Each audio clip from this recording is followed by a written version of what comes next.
এই তো নিহারি রান্নার ফাইনাল লুক। কেটে ধুয়ে নিয়েছি গরুর পা, সাথে অল্প করে মাংস দিয়েছি, গরুর মাংস। আমার ছেলে নিহারির সাথে গরুর মাংসটা একটু দিতে বলে, তাই অল্প করে একটু গরুর মাংসটাও দিয়েছি। কেটে ধুয়ে নিয়েছি ভালো করে বেছে, এখন দিয়ে দেব। বিসমিল্লাহ। একটু পরিমাণে একটু পানি দিয়ে দিব। এটা অনেক জাল করতে হবে, এজন্য আমি বেশি করে পানি দেব। এখন পেঁয়াজ দিয়ে দিব।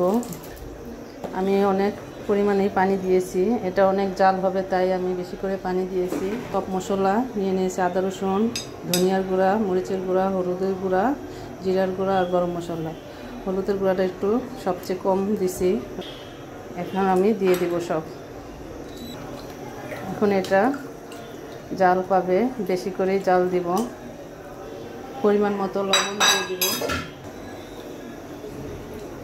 এখন ঢেকে দিলাম, এটা জাল হোক। এই দুপুরে বসাইছি, বিকেলে আবার জালটা বন্ধ করে দিয়েছিলাম। এটা অনেক নরম হয়ে গেছে। এই তো দেখেন, অনেক সুন্দর,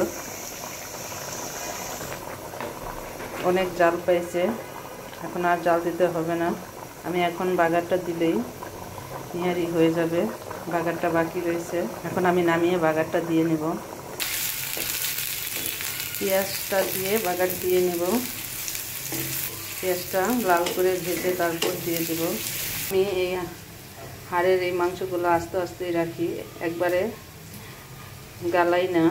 অনেকে আছে একবারে গালায় ফেলে, আমি এরকম আস্তে আস্তেই রাখি। আমি অনেক পানি দিয়ে এগুলা সিদ্ধ করেছি, প্রায় এই পাতিলটা ভরে পানি দিয়েছিলাম। দেখেন অনেকটাই কমে গেছে। তো পেঁয়াজটা ভেজে দিয়ে দিই, তারপরে কিছু কাঁচামরিচ দিয়ে দেব। এই তো পেঁয়াজটা লাল লাল করে ভেজে নিয়েছি, এখন নিহারিতে দিয়ে দেব।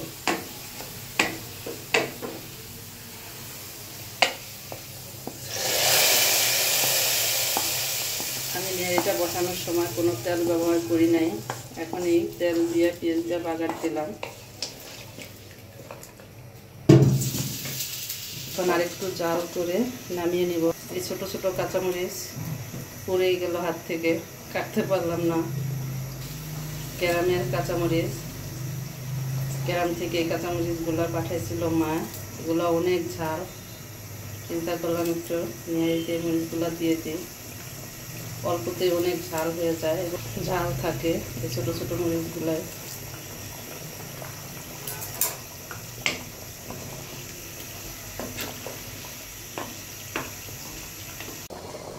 এই তো নিহারি রান্নার ফাইনাল লুক।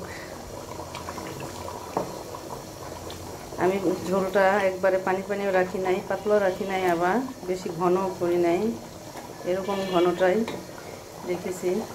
আর শুকাবো না, এভাবেই রাখবো।